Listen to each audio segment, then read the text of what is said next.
सो hey everyone, स्वागत है आप सभी का। मेरा नाम है दीपक विश्वकर्मा और आज आप सभी मुझे सुन रहे हैं मेरे इस यूट्यूब चैनल पर यानी कि डार्क लेजेंड हॉरर स्टोरीज पर। और मुझे पूरी उम्मीद है आप सभी बहुत अच्छे होंगे। तो दोस्तों, जैसा कि आप सभी को पता है, कुछ ही दिनों पहले मैंने वेयरवुल्फ की कुछ डरावनी कहानियां अपने इस चैनल पर अपलोड करी थी। तो आज की इस वीडियो में मैंने उन दोनों कहानियों को कंपाइल कर दिया है और इस वीडियो को कन्वर्ट कर दिया है एक लॉन्ग हॉरर स्टोरी में। अगर आप चैनल पर नए हैं, आप काफ़ी दिनों से बिजी थे, आपने चैनल पर अपलोडेड कहानियों को नहीं सुना है, तो ये एक वीडियो आपके लिए है, क्योंकि आपको दोनों कहानियाँ इसी वीडियो में सुनने को मिल जाएगी। आपको मतलब अलग अलग वीडियोस नहीं देखनी पड़ेगी। अब बहुत लोग कहेंगे कि भाई मैंने तो दोनों कहानियाँ सुन ली हैं, अब मैं क्या करूँ, अब मैं क्या सुनूँ। तो भाई चिंता मत करो, मैं सबका ध्यान रखता हूँ, आप भी मेरे भाई हो, चिंता मत करो। मैंने एक यक्षिणी की कहानी जो है वो अपलोड करी है, जिसका थंबनेल आप अपनी स्क्रीन पर देख सकते हैं। आप इस कहानी को सुन सकते हैं। साथ ही साथ मैंने अपनी सेकंड चैनल पर भी वीडियो अपलोड करी है, आप वहां पर भी जाके कहानी को सुन सकते हैं। तो चलिए शुरू करते हैं वेयरवुल्फ की कुछ डरावनी कहानियों को। रामगढ़ नाम का एक सुंदर सा गांव था जो दुनियादारी से दूर प्रकृति की गोद में बसा हुआ था। वहां के लोग काफी शांत और दिल के अच्छे थे। उन्हें शहरी लोगों से कोई मतलब नहीं था। वो अपना गांव में काफी खुशी खुशी एक साधारण जीवन जीते थे। जहां दूसरी तरफ दुनिया काफी एडवांस और हाईटेक हो गई थी, और वहीं वो जो गांव था रामगढ़, वहां पर अभी भी लोग काफी पुराने तरीके से अपने जीवन को जीते थे। लेकिन एक बात थी, हर सुविधा होने के बाद भी जहां शहर का इंसान हमेशा दुखी रहता है, वहीं दूसरी तरफ कम सुविधा में और काफी कम पैसों में रामगढ़ के जो लोग थे वो काफी सुखी रहते थे और चैन से रहते थे। उसी गांव में रहता था प्रताप नाम का एक लड़का, जिसकी हाल ही में शादी हुई थी और शादी को लगभग 2 साल हुए थे। उसकी बीवी पेट से थी और उसे बच्चा होने वाला था। प्रताप बहुत ही ज्यादा खुश था, इसलिए वो पूरे गांव में मिठाई बांट रहा था, क्योंकि 9वां महीना लग गया था और कभी भी उसका बच्चा इस दुनिया में आ सकता था। इसलिए वो एडवांस में ही सबको मिठाइयां बांट रहा था। और अब जल्दी ही बच्चा आ जाएगा और मेरा परिवार एकदम रोशन हो जाएगा। यही खुशखबरी देते हुए वो गांव भर में घूम रहा था। तभी उसे पीछे से किसी ने आवाज दी, अरे प्रताप, तेरी बीवी को पेट दर्द शुरू हो गया है, अब तो मुझे लगता है बच्चा होने वाला है। ये बात सुनते ही प्रताप खुशी के मारे दौड़ते दौड़ते अपने घर पहुंचा, और वहां पर हालात थोड़े नाजुक थे। इसलिए जो घर की जो बड़ी औरतें थी, उन्होंने जिम्मेदारी को अपने सर पर लिया और वो कमरे में चली गई। प्रताप बाहर बैठे बैठे सिर्फ हाथ जोड़ रहा था, और साथ में जितने भी गांव वाले थे वो भी घर के बाहर आ गए थे, और हर कोई यही प्रार्थना कर रहा था कि हर चीज बिना किसी प्रॉब्लम के हो जाए। तभी अचानक से बच्चे की किलकारी सुनकर वहां पर जितने भी लोग थे, हर कोई खुशी से नाचने लगा और प्रताप भी नाचने लगा।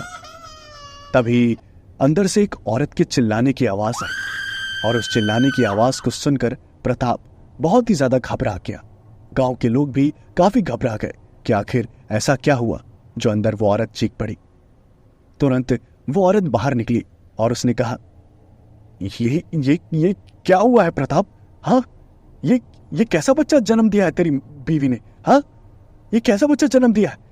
और उसके बाद प्रताप ने कहा, क्या हुआ, आप ऐसा क्यों कह रही हैं? सब कुछ ठीक तो है? और उसके बाद उस औरत ने कहा, कुछ ठीक नहीं है, तू अंदर आकर देख ले।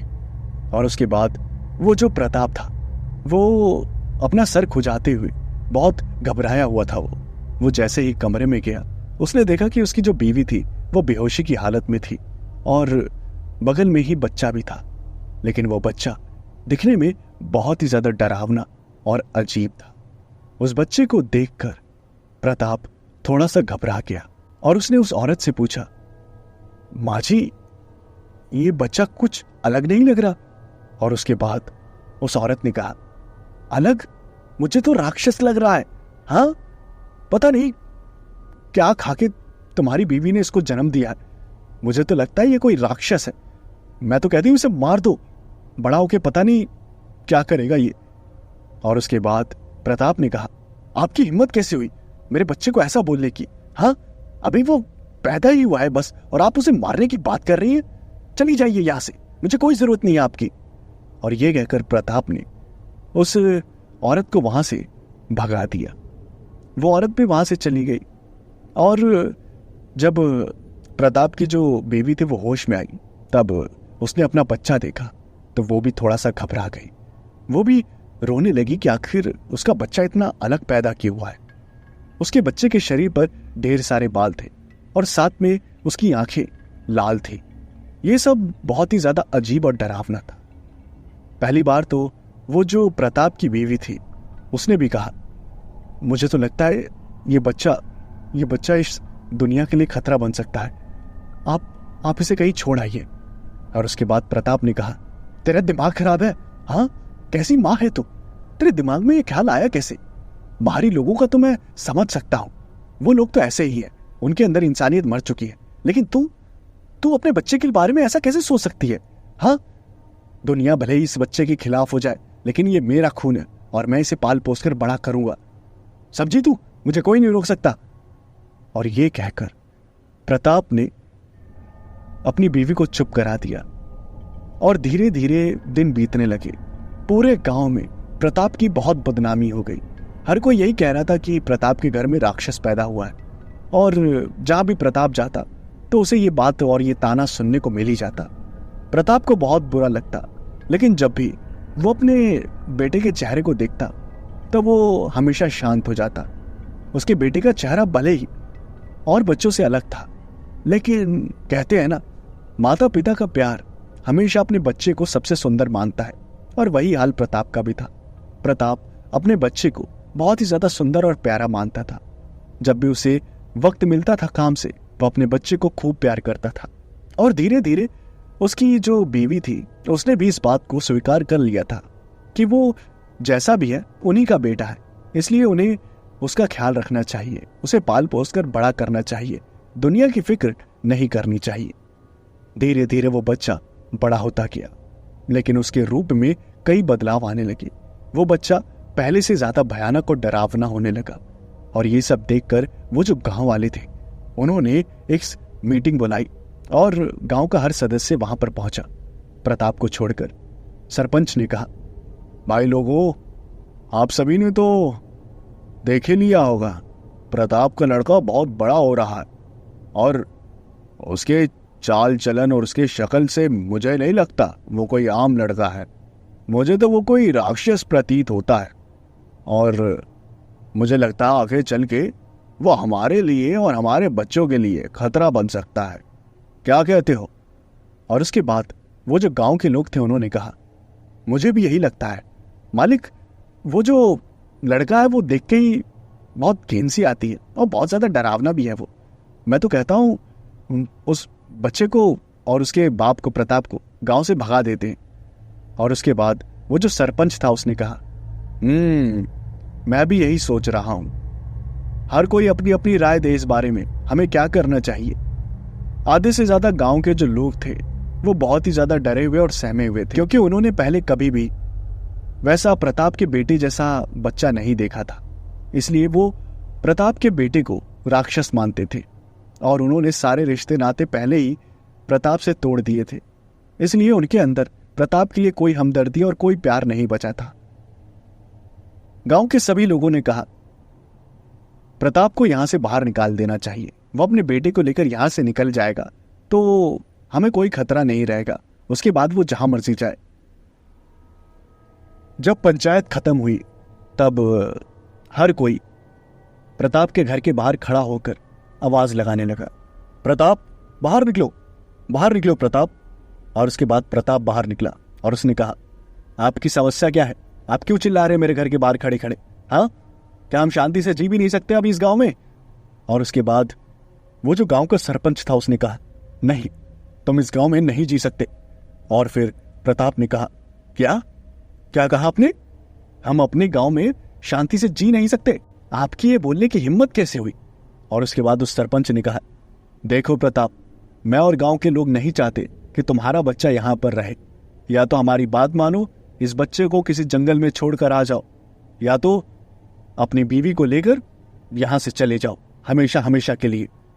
और उसके बाद प्रताप ने कहा, क्यों, यह आपका घर है, यह आपने बनवाया है, हाँ, या आप हमें खाने के लिए दे रहे हैं जो हम ये गांव छोड़कर चले जाए?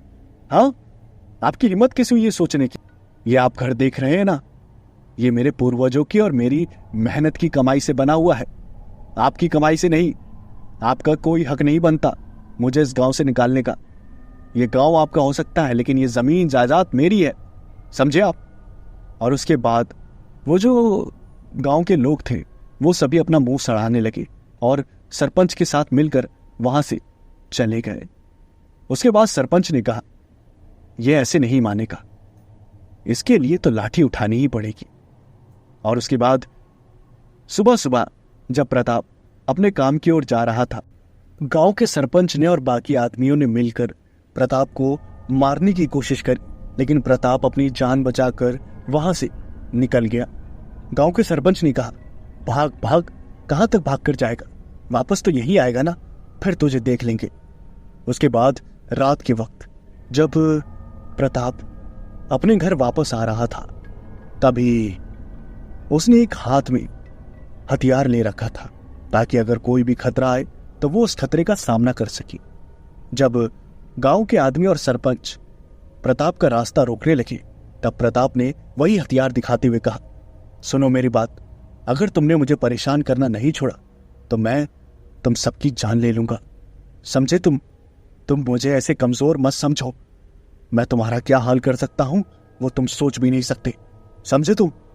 ये सब देखने के बाद गांव के सरपंच और वो जो आदमी थे वो डर गए और प्रताप अपने घर आ गया। जब प्रताप घर में घुसा तब उसने देखा कि उसकी जो वाइफ थी वो वहीं पर अपना सर पकड़कर बैठी हुई थी। और प्रताप ने पूछा, क्या हुआ, तुम ठीक तो हो? और उसके बाद प्रताप की वाइफ ने कहा, मुझे कुछ समझ नहीं आ रहा, मुझे कुछ समझ नहीं आ रहा, मेरे परेशान हो चुकी हो, मुझे कुछ समझ नहीं आ रहा। अपनी वाइफ को इतना परेशान देखकर प्रताप ने उसके कंधे पर हाथ रखा और उसने प्यार से पूछा, अरे क्या हुआ है, तुम ठीक तो हो? मैं हूं ना, क्यों घबरा रही हो? और उसके बाद प्रताप की वाइफ ने कहा, जरा अपने बेटे को देखो, मुझे ये किसी भी तरह से इंसान नजर नहीं आ रहा, एक बार इसकी तरफ देखो। और उसके बाद प्रताप ने अपने बेटे की तरफ देखा और उसका जो बेटा था वो दिन पर दिन डरावना बनता जा रहा था। उसके शरीर के बाल बढ़ते जा रहे थे और वो दिखने में बिल्कुल भी कोई आम बच्चा नहीं था। और उसके बाद प्रताप की वाइफ ने कहा, एक बार जरा इसका मुंह खोल के देखो, तुम्हें समझ आएगा मैं क्या कह रही हूं और अपना सर क्यों पकड़ा हुआ है मैंने। और उसके बाद प्रताप ने अपने बेटे को अपने पास बुलाया और उसका बेटा छोटे छोटे कदमों के साथ उसके पास आया। प्रताप ने कहा, चलो बेटा मुंह खोलो। और उसके बाद प्रताप के बेटे ने जैसे ही मुंह खोला तो प्रताप भी काफी इमोशनल हो गया, क्योंकि उसके बेटे के जो दांत थे वो किसी भेड़िए की तरह थे, एकदम नुकीले और पैने। और ये सब देख के प्रताप बहुत ही ज्यादा घबरा गया और रोने लगा। प्रताप ने कहा, मुझे तो समझ ही नहीं आ रहा कि आखिर ऐसा हुआ कैसे, जब तुम नॉर्मल हो और मैं नॉर्मल हूं तो ये बच्चा ऐसा कैसे हो सकता है?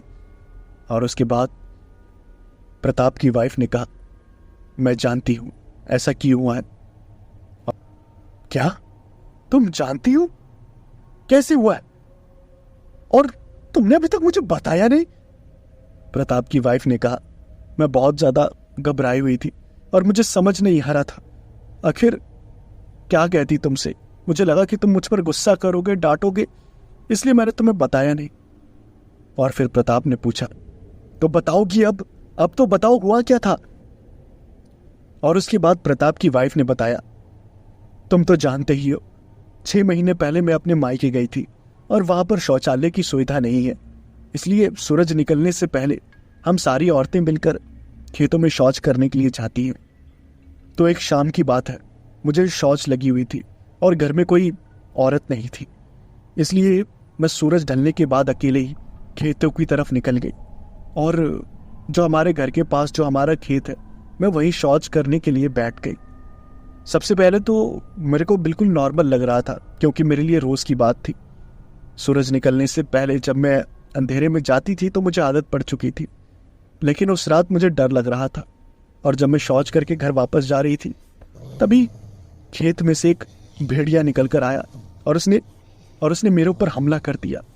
उसने एक पंजा जो है मेरे यहाँ पीठ पर मार दिया और पीठ पर मारने के बाद मैंने जैसे तैसे उससे अपनी जान बचाई और मैं भागकर अपने घर आ गई। लेकिन मैंने किसी को इस बारे में बताया नहीं और मुझे लगता है कि उस भेड़िए के पंजे की वजह से ही हमारा बच्चा ऐसा पैदा हुआ है।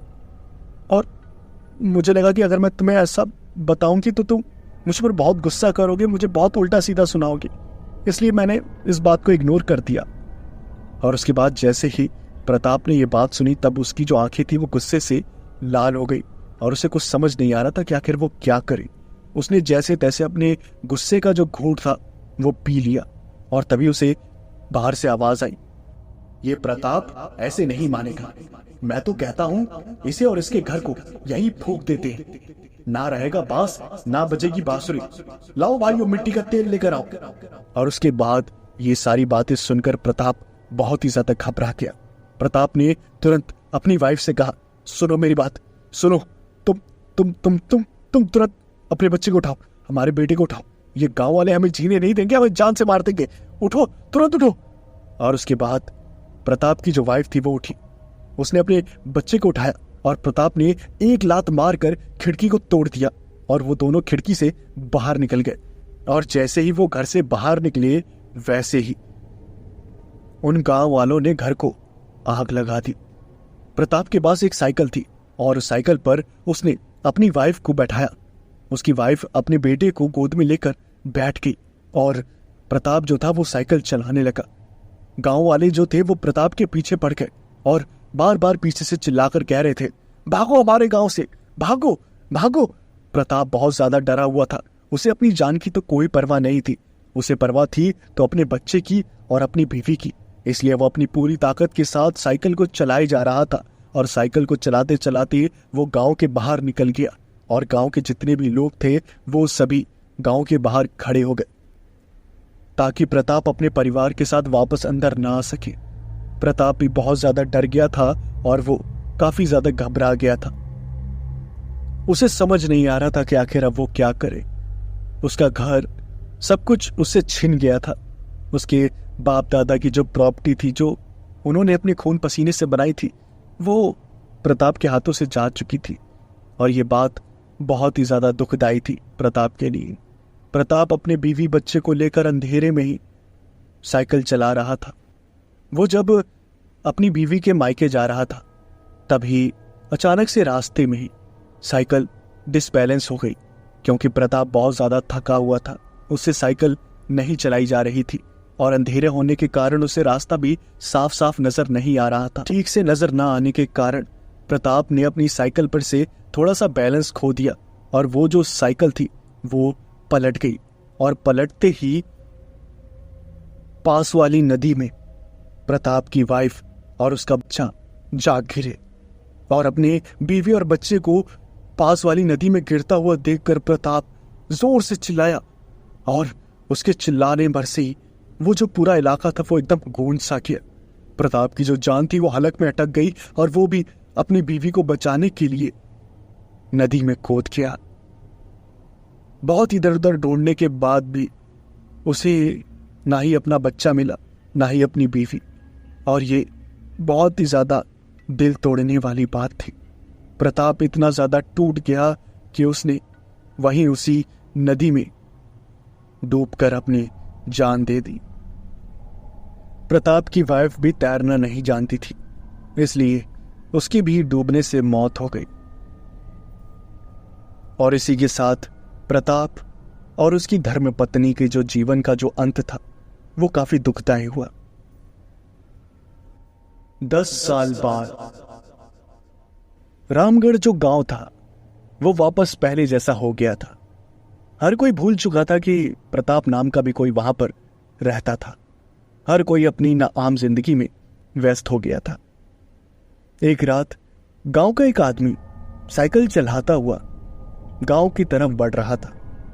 तभी अचानक से उसने रास्ते में अंधेरे में 2 लाल चमकती हुई आंखों को देखा और उस लाल चमकती हुई आंखों को देखकर उस आदमी को पता चल गया कि वो किसी आम जानवर की आंखें तो नहीं है, इसलिए वो घबरा गया। वो साइकिल को काफी तेजी से आगे लेकर जाने लगा। तभी उससे पहले ही उसने एक आवाज सुनी, और वो जो आवाज थी वो थी भारी भारी कदमों की। जब उस आदमी ने पीछे मुड़कर देखा तो उसे नजर आया कि उसके पीछे एक बहुत ही बड़ा और भयानक भेड़िया मानव खड़ा है। और उस भेड़िए मानव को देखकर उस आदमी ने अपना जो बैलेंस था वो खो दिया, और वो सीधा अपनी साइकिल लेकर उसी नदी में जा गिरा जहां पर प्रताप और उसकी वाइफ गिरे थे। वो आदमी अपनी साइकिल छोड़कर नदी से बाहर आ ही रहा था, तभी उसने देखा कि उसके सामने वही 7 फुट का भेड़िया मानव खड़ा है। वो गांव वाला उससे पहले चिल्ला पाता, इससे पहले ही उस भेड़िया मानव ने उसकी गर्दन को पकड़ा और उखाड़कर अलग कर दिया। धीरे धीरे उस भेड़िए मानव ने उसके शरीर के कई टुकड़े करे और सारे टुकड़ों को उसने गांव में जाकर फेंक दिया। और जब सुबह सुबह गांव वाले उठे और उन्होंने उस आदमी के टुकड़े देखे, तब सबकी हालत खराब हो गई। हर कोई यही सोचने में डूब गया कि आखिर इतनी बुरी मौत कोई किसी को कैसे मार सकता है। और ये सब सोच सोचकर गांव में पूरा दहशत फैल गई। जो कोई भी रात के वक्त गांव में आता था तो उसे एक ही रास्ते से होकर गुजरना पड़ता था, जिस रास्ते पे वो नदी पड़ती थी जिसमें प्रताप और उसकी वाइफ डूबकर मरे थे। और जो कोई भी उस रास्ते से होकर जाता था रात के वक्त, वो भेड़िया मानव उसे मारकर गांव में फेंक देता था। और ऐसे ही काफी टाइम तक होता रहा। गांव वालों ने एक बार फिर से पंचायत बैठाई और हर कोई सरपंच से यही शिकायत कर रहा था, सरपंच जी, आखिर ऐसा कब तक होता रहेगा? हमारे गांव के इतने लोग मर गए और आप हाथ पे हाथ धरकर बैठे हुए हैं। और उस सरपंच ने कहा, अरे मुझे पता है गांव के बहुत लोग मर गए हैं, लेकिन अब मैं क्या कर सकता हूं, बताओ मुझे। अब मैंने पुलिस वालों से बात करी है, अब पुलिस वाले भी कुछ नहीं कर पा रहे हैं। मैं भला सरपंच, मैं क्या ही करूं, बताओ मुझे। और उसके बाद गांव वालों ने कहा, अगर आप कुछ नहीं कर सकते तो आप सरपंच क्यों हैं, छोड़ दीजिए ना अपना पद को। और उसके बाद उस सरपंच ने कहा, अरे गुस्सा क्यों होते हो, इसमें सरपंची क्यों छोड़े हम, आप चिंता मत करो, हम कुछ करते हैं, समझे आप बस इतना करो कि रात के वक्त कोई भी गांव से बाहर मत जाओ, और अगर आपको मान लो अपने काम पर लेट हो जाता है तो आप सुबह ही गांव आओ, समझे। और यही सब बातें बोलकर उस सरपंच ने मामले को रफा दफा कर दिया और हर कोई अपने अपने घर चला गया। सरपंच भी अपने घर की ओर आ गया। गर्मी का मौसम था, इसलिए वो अपने बेटे के साथ छत पर सोया हुआ था। छत पर ठंडी ठंडी हवा का मजा लेता हुआ उसे नींद काफी अच्छी आ रही थी। तभी सुबह उसने लोगों के चीखने चिल्लाने की आवाज सुनी, और जब वो उठा तब उसने देखा कि उसका जो बेटा था उसने शॉल ओढ़ी हुई थी। उसका सर नजर नहीं आ रहा था, बस बाकी का शरीर नजर आ रहा था। उसने अपने बेटे को उठाने की कोशिश करी, लेकिन उसका बेटा उठा नहीं। और उसके बाद सरपंच को यही लगा कि शायद उसके बेटे को अभी सोना है, और सरपंच ने ज्यादा परेशान नहीं किया। उसने चीखने पुकारने की आवाज सुनी तो उसे यही लगा कि शायद गांव में कोई और मर गया होगा। उसे इस बात से कोई फर्क नहीं पड़ता था।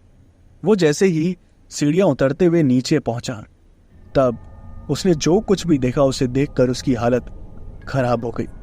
उसने देखा कि उसके घर की चौखट पर उसी के बेटे का कटा हुआ सर लटक रहा था, और ये देखकर सरपंच जो था वो चिल्लाकर बेहोश हो गया। गांव के सभी लोगों ने सरपंच को संभाला और उसके मुंह पर पानी के छींटे मारे।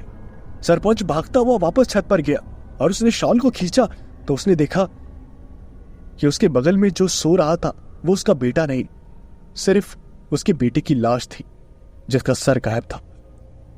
सरपंच अपना माथा पीट पीट कर रोने लगा। उसका इकलौता बेटा मर चुका था, और सरपंच को कुछ समझ नहीं आ रहा था कि आखिर ये सब क्यों हो रहा है, कैसे हो रहा है, आखिर ये सब कौन कर रहा है।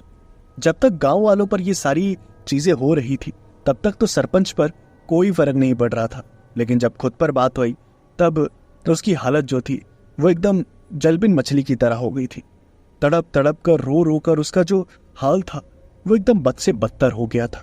जब वहां पर पुलिस वाले आए और उन्होंने इन्वेस्टिगेशन करी और सरपंच के जो बेटे का कटा हुआ सर था उसे निकाला, तो उन्होंने पाया कि उसके मुंह में एक चिट्ठी जो थी वो मतलब दबाई हुई थी। और पुलिस वालों ने उस चिट्ठी को बाहर निकाला तो वो चिट्ठी पूरी खून से सन चुकी थी। पुलिस वालों ने जैसे ही उस चिट्ठी को खोल कर देखा तो उसके अंदर लिखा हुआ था कि तुम्हारे पास 2 दिन का समय है, जिसको अपनी जान बचानी है वो बचा सकता है, लेकिन जान बचाने का कोई फायदा नहीं, क्योंकि 2 दिन बाद मैं सबको मार दूंगा। और ये बात सुनकर पूरे गांव में कोहराम मच गया और गांव वाले यही सोच रहे थे कि आखिर ये कौन है जो हमें मारने की धमकी दे रहा है। और पुलिस वाले भी एकदम सचेत हो गए। पुलिस वालों ने गांव की सुरक्षा के लिए कई फोर्स लगा दी और उसके बाद हर कोई इंतजार करने लगा कि आखिर 2 दिन बाद क्या होगा। गांव के लोग एकदम सहमे हुए थे, उन्हें बहुत ज्यादा डर लगा हुआ था। किसी को भी नींद नहीं आ रही थी, हर कोई अपने घरों में दुबका हुआ था और हर कोई घर से बाहर कदम रखने का नाम नहीं ले रहा था। हर किसी के अंदर दहशत फैली हुई थी और वहीं पुलिस वाले अपनी ड्यूटी पूरी ईमानदारी से निभा रहे थे। गांव के बॉर्डर पर पुलिस वाले चप्पे चप्पे पर खड़े थे और जैसे ही रात शुरू हुई, अंधेरा शुरू हुआ, तो रात के तकरीबन 12 बजे जब पूरी तरह से अंधेरा हो चुका था तब पुलिस वालों को कुछ आवाजें सुनाई दी। वो जो आवाजें थी वो ऐसी थी जैसे कोई चलता हुआ वहां गांव की तरफ आ रहा हो। जैसे ही कदमों की आवाजें पुलिस वालों ने सुनी तब उन्होंने अपने हथियारों को तैयार कर लिया ताकि वो किसी भी परिस्थिति में लड़ सके। और तभी उन्होंने जो कुछ भी देखा वो एकदम यकीन करने के लायक नहीं था। उन्होंने देखा कि एक 8 फुट का भेड़िया मानव जो एकदम गुस्से से लाल हो रखा है और वो दिखने में बहुत ही ज्यादा डरावना है। उसके लंबे लंबे नाखून हैं, उसके नोकीले दांत हैं और वो काफी वजनी है। वो चलता हुआ गांव की तरफ बढ़ रहा है और ये सब देखकर सभी पुलिस वालों ने अपनी बंदूक उस भेड़िया मानव की तरफ तान दी ताकि वो भेड़िया मानव आगे ना बढ़ सके। और वो जो भेड़िया मानव था वो इस बात से बिल्कुल भी नहीं घबराया कि उसकी तरफ कई गनें तनी हुई हैं। वो बस चलता हुआ आया जैसे वो एक राजा हो। उसके अंदर किसी भी बात का कोई खौफ नहीं था। वो तुरंत गांव के बॉर्डर पर आकर खड़ा हो गया और पुलिस वालों की आंखों में आंखें डालकर देखने लगा और उसने एक ही इशारा किया कि यहां से भाग जाओ, क्योंकि मेरी कोई दुश्मनी नहीं है तुम्हारे साथ, वरना तुम भी मारे जाओगे। और उस भेड़िए मानव को अपने सामने देखकर वो जितने भी पुलिस वाले थे उन्होंने पैंट में ही पेशाब कर दिया और वहां से जैसे तैसे भाग निकले। और वो जो भेड़िया मानव था उसने गांव में कदम रख दिया।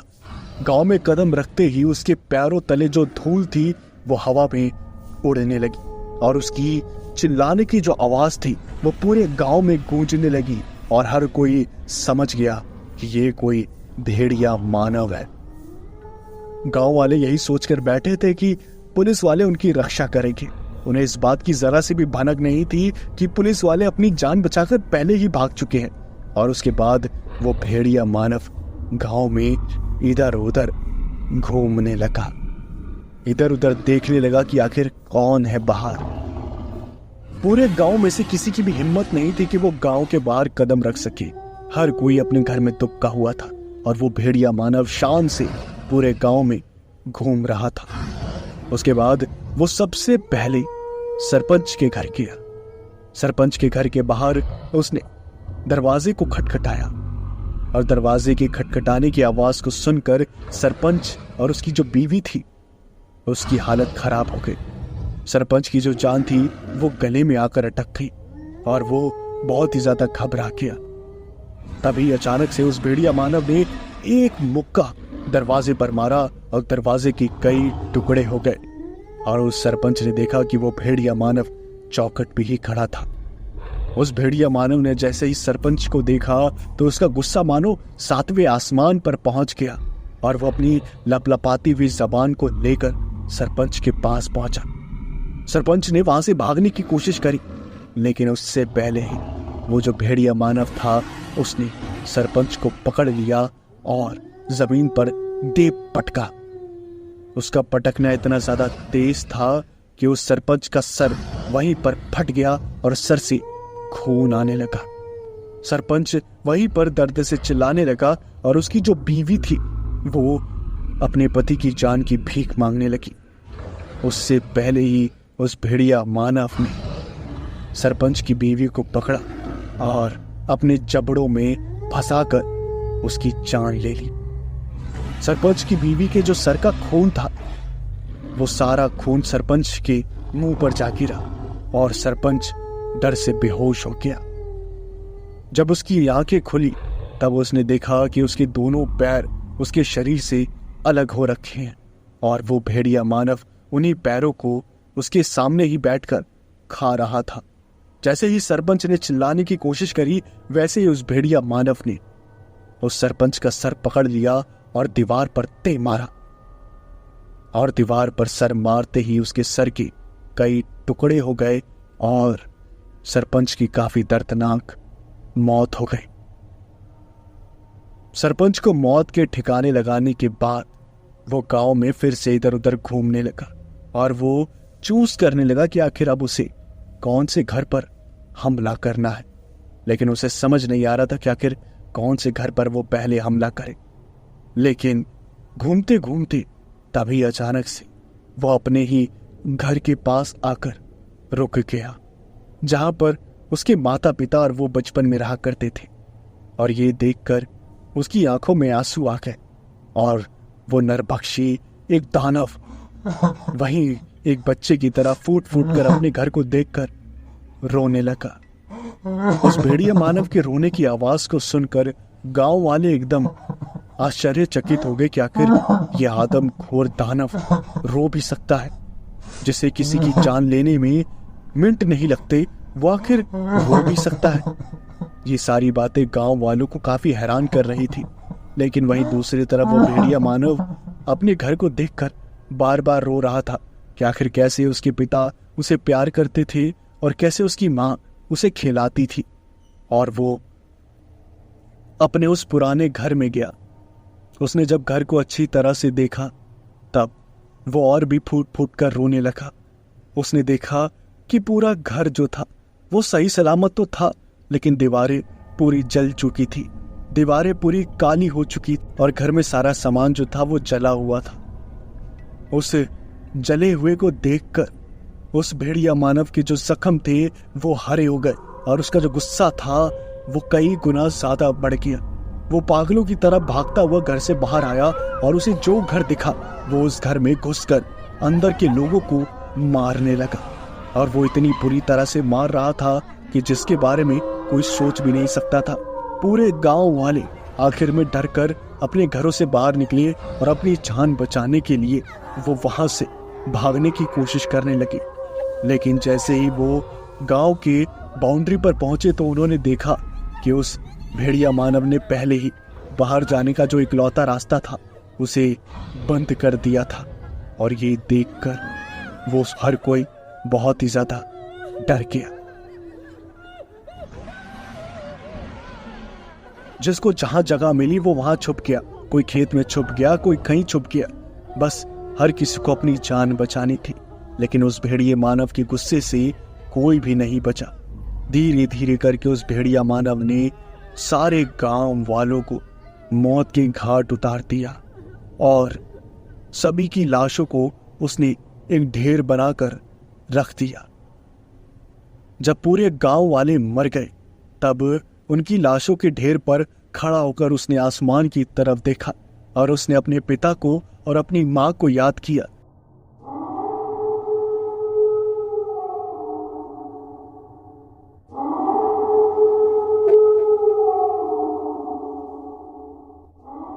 और उसने आवाज लगाई अपने माता पिता को।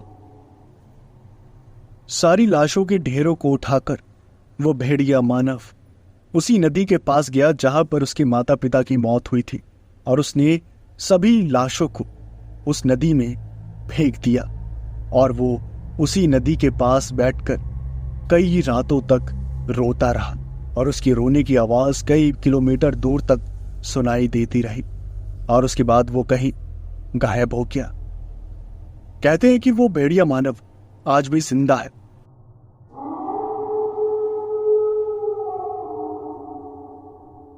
अब आप मुझे बताइए, इस कहानी में जो कुछ भी हुआ क्या वो सही हुआ? क्या उस भेड़िया मानव ने अपने माता पिता का बदला लेकर सही किया, या आपके हिसाब से उस भेड़िया मानव को क्या करना चाहिए था, या प्रताप को क्या करना चाहिए था? आपकी जो भी राय है वो कमेंट सेक्शन में जरूर बताएं।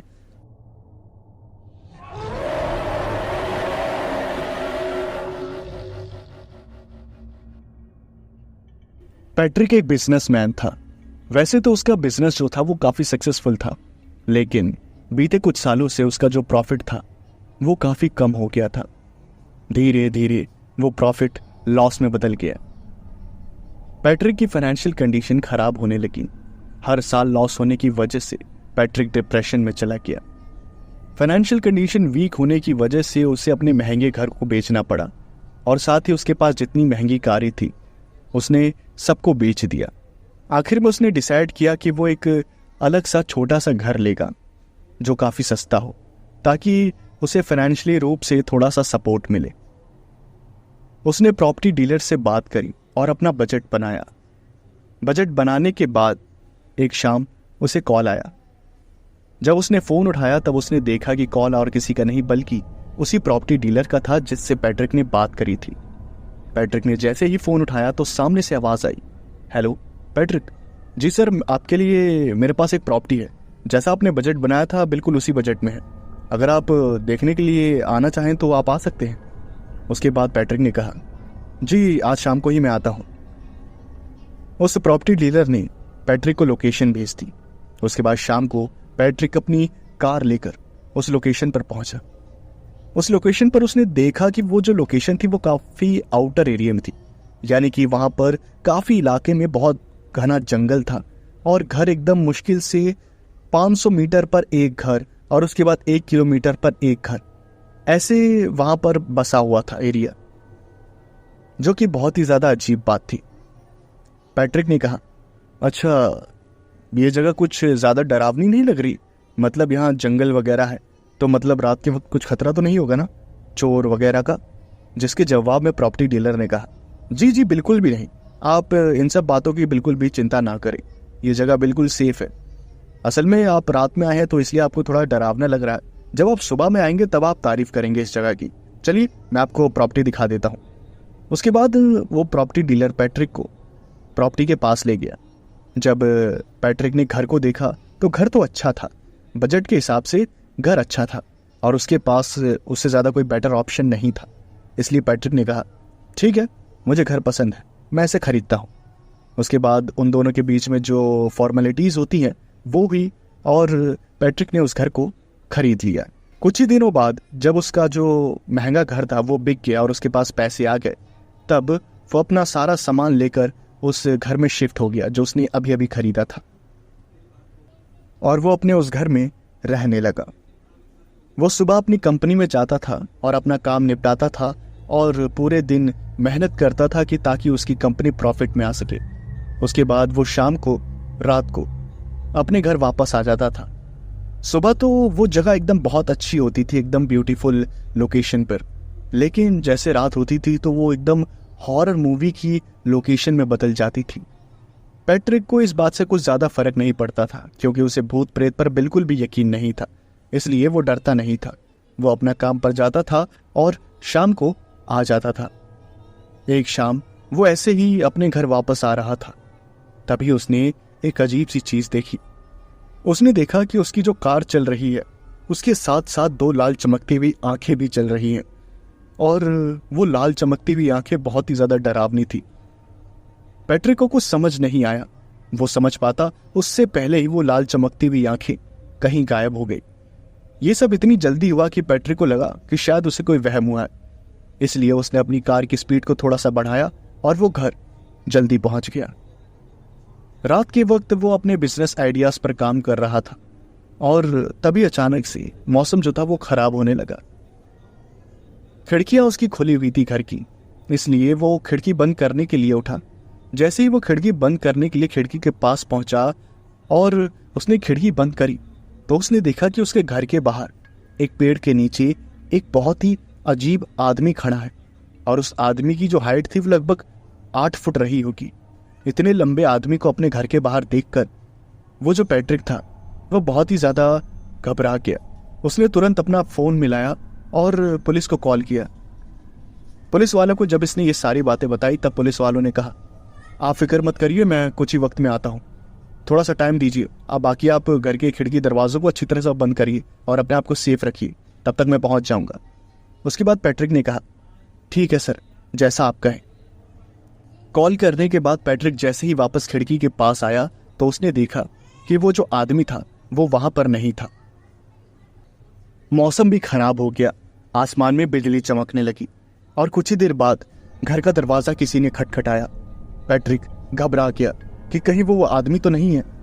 तभी वो जैसे तैसे हिम्मत जुटाकर दरवाजे के पास गया और उसने की होल से झांक कर देखा तो दरवाजे के बाहर पुलिस वाला था और उसे देखकर पैट्रिक को जान में जान आई।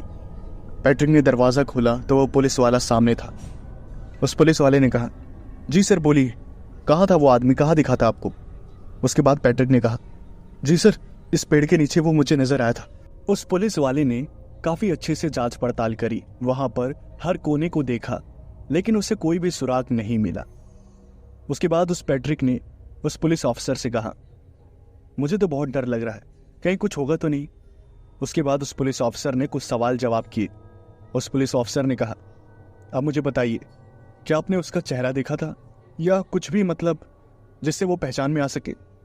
और उसके बाद पैट्रिक ने कहा, मैंने बस इतना देखा था कि वो बहुत लंबा है, तकरीबन 8 फुट का होगा और उसके बाल बहुत बड़े थे, दाढ़ी मूंछों से पूरा मुंह ढका हुआ था। और उसके बाद उस पुलिस ऑफिसर ने कहा, अच्छा, और कुछ जिससे वो पहचान में आ सके? पैट्रिक ने उसके बाद नाम में सर हिलाया। उस पुलिस ऑफिसर ने एक और क्वेश्चन पूछा, क्या आपको किसी पर कोई शक है, किसी से कोई दुश्मनी? उसके बाद पैट्रिक ने नाम में सर हिलाया। उस पुलिस ऑफिसर ने कहा, देखिए, मैं तो आपको एक ही सजेशन दूंगा कि आप ऐसे इलाके में रह रहे हैं तो थोड़ा अपनी सिक्योरिटी पर भी ध्यान दीजिए। कुछ सिक्योरिटी गार्ड्स को हायर करिए ताकि आप सुरक्षित रहें। ऐसे तो आप कब तक मुझे फ़ोन करते रहेंगे, मैं टाइम पर आ पाऊँ या ना आ पाऊँ क्या पता, इसलिए आप कुछ सिक्योरिटी गार्ड्स को हायर कर लीजिए। जब पैट्रिक ने ये बात सुनी तब उसे समझ आया कि वो पुलिस वाला बहुत सही कह रहा था, इसलिए उसने तुरंत एक सिक्योरिटी एजेंसी में कॉल किया और अपने लिए सिक्योरिटी बुक करी। पैट्रिक ने जब सिक्योरिटी गार्ड्स को हायर कर लिया तब उसने चैन की सांस ली। वो सिक्योरिटी गार्ड अपनी ड्यूटी करने लगे और उसके घर की रक्षा करने लगे। एक रात की बात है, पैट्रिक सो रहा था। उस रात भी बहुत खराब मौसम था। तभी अचानक से आसमान में बिजली कड़की और एक सिक्योरिटी गार्ड के चिल्लाने की आवाज आई। जब पैट्रिक ने उस चिल्लाने की आवाज को सुना तब वो दौड़ता हुआ खिड़की के पास गया और उसने देखा कि एक बहुत लंबा चौड़ा भेड़िया मानव उसके सिक्योरिटी गार्ड को पकड़कर खा रहा था। और वो जो सिक्योरिटी गार्ड था वो जिंदा था, वो अपने हाथ पैर हिला रहा था, उस भेड़िया मानव को अपने से दूर करने की कोशिश कर रहा था, लेकिन उसकी सारी कोशिशें नाकामयाब हो रही थी। उस भेड़िया मानव ने देखते ही देखते पैट्रिक के उस सिक्योरिटी गार्ड को खा लिया। बाकी के सिक्योरिटी गार्ड ने जब ये सब देखा तब वो अपनी जान बचाकर वहां से भाग गए और वो जो भेड़िया मानव था उसने सबका पीछा करना शुरू कर दिया। थोड़ी ही देर में पैट्रिक को उसके सभी सिक्योरिटी गार्ड्स की चीखने की आवाज सुनाई दी। पैट्रिक ने तुरंत फोन उठाया और पुलिस को कॉल किया। पुलिस वालों ने कहा, आप घबराइए मत, मैं जितना जल्दी हो सकता है वहां पहुंचता हूं अपनी पूरी टीम के साथ। उसके बाद पैट्रिक ने जब ये सुना तब उसने चैन की सांस ली और वो अपने बेड के नीचे जाकर छुप गया। थोड़ी ही देर में उसे घर के दरवाजे पर किसी के दस्तक की आवाज आई और धीरे धीरे वो दस्तक बढ़ती गई। पैट्रिक बहुत ही ज्यादा घबराया हुआ था। तभी उसे उस भेड़िया मानव की आवाज सुनाई दी। उस भेड़िया मानव ने पैट्रिक के घर के दरवाजे को तोड़ दिया। उसका पूरा मुंह खून से सना हुआ था और उसके जबड़ों में पूरा लार लगा हुआ था। उसी लार को टपकाते हुए वो भेड़िया मानव पूरे घर में इधर उधर सूंघने लगा। तभी उसे पैट्रिक की जो स्मेल थी वो ऊपर वाले कमरे से आई और वो जो भेड़िया मानव था वो अपने भारी भरकम पैरों के साथ सीढ़ियों पर चढ़ने लगा। उसके भारी भारी कदमों की जो आवाजें थी वो पैट्रिक को हार्ट अटैक देने के लिए काफी थी। पैट्रिक ने जैसे तैसे अपना दिल मजबूत कर रखा था। वो अपने बेड के नीचे एक बच्चे की तरह छुपा हुआ था। तभी उसके कमरे का दरवाजा खुला और पैट्रिक ने सिर्फ उस भेड़िया मानव के पैर देखे। उस भेड़िया मानव के पैरों पर ढेर सारे बाल थे और उसके पैरों में लंबे लंबे नाखून थे जो अगर किसी को एक बार लग जाए तो उसका पूरा शरीर फटकर अलग हो जाए। वो भेड़िया मानव धीरे धीरे करके पूरे कमरे को सूंघने लगा। वो बेड के नीचे आ ही रहा था तभी उसे आवाजें सुनाई दी और वो आवाजें और किसी की नहीं बल्कि पुलिस वालों की थी। उन पुलिस वालों की आवाजें सुनकर उस भेड़िया मानव ने तुरंत एक आवाज निकाली और वो खिड़की तोड़कर सीधा घर के बाहर आ गया। उसने देखा कि कई सारे पुलिस वाले वहां पर मौजूद थे। उन पुलिस वालों ने जैसे ही उस भेड़िया मानव को देखा तो उन्हें अपनी आंखों पर यकीन नहीं हुआ और उन सभी ने उस भेड़िया मानव पर ताबड़तोड़ गोलियां चलाई। वो भेड़िया मानव उन गोलियों को सहता हुआ जमीन पर उतरा। उसके शरीर से खून बहने लगा और पुलिस वालों ने गोलीबारी को कम नहीं किया बल्कि और बढ़ा दिया। उनकी पूरी गोलियां उस भेड़िया मानव के शरीर में जाकर घुस गई। उसके हर शरीर के पार्ट से खून बहने लगा। सभी पुलिस वालों को यही लग रहा था कि अब ये भेड़िया मानव यहीं पर गिरकर मर जाएगा। लेकिन तभी अचानक से कुछ ऐसा हुआ जिसे देखकर उन सभी के पैरों तले जो जमीन थी वो खिसक गई। वो जो भेड़िया मानव था उसने एक सांस ली और उसने काफी लंबी सांस ली। उसके सांस लेने के बाद जैसे ही उसने सांस को छोड़ा तो उसके शरीर पर जितने भी गोली के जख्म थे वो एकदम ठीक हो गए और वो एकदम पहले की तरह हट्टा कट्टा हो गया। ये सब देखकर वो पुलिस वाले वहां से भागने लगे और पैट्रिक ये सब खिड़की से छुपकर देख रहा था। उस भेड़िया मानव ने पुलिस वालों को पकड़ना शुरू किया और उसने किसी का हाथ उखाड़ा, किसी का पैर और किसी का सर। उसने एक एक करके सभी पुलिस वालों को मौत के घाट उतार दिया। उसने तकरीबन 50 पुलिस वालों को मार कर खा लिया और ये सब पैट्रिक की आंखों के सामने हो रहा था। उस भेड़िया मानव ने इतना खून वहां पर फैला दिया था जिससे जमीन जो थी वो पूरी लाल हो चुकी थी और उन पुलिस वालों के सड़े हुए मांस से इतनी गंदी बदबू आ रही थी कि पैट्रिक उसी कमरे में उल्टी कर रहा था। जब उस भेड़िया मानव ने एक एक करके सभी पुलिस वालों को खा लिया तब उसको चैन मिला और उसने आसमान में देखकर एक आवाज लगाई और वो आवाज लगाने के बाद उसने एक छलांग लगाई और वो कहीं गायब हो गया।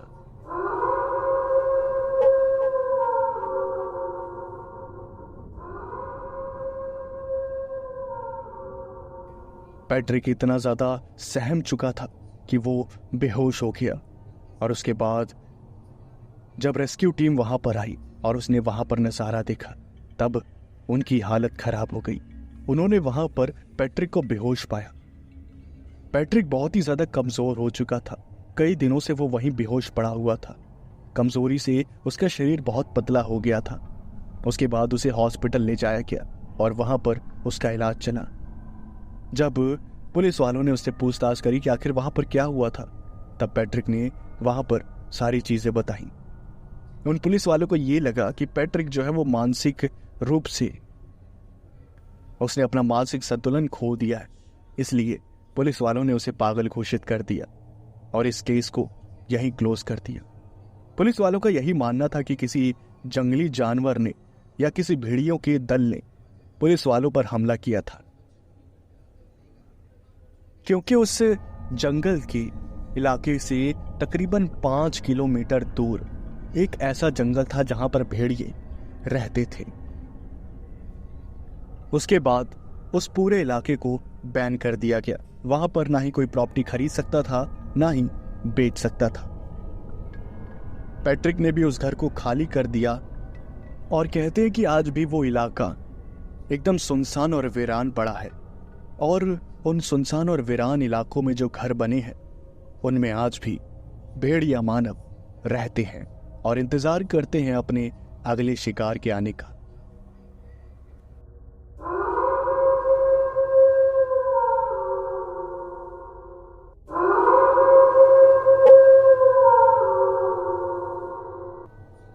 तो ये थी कहानी। तो अब देखो, मुझे पता है ज्यादा लंबी कहानी नहीं थी, लेकिन पूरी उम्मीद है आप सभी को सुनने में मजा आया होगा। अगर आप सभी को सुनने में मजा आया हो तो वीडियो को लाइक कर देना, चैनल को सब्सक्राइब जरूर से कर देना और कमेंट करके जरूर बताना कि आपको कहानी और आवाज कैसी लगी। मैं मिलता हूं आपसे नेक्स्ट वीडियो में। Thanks for watching.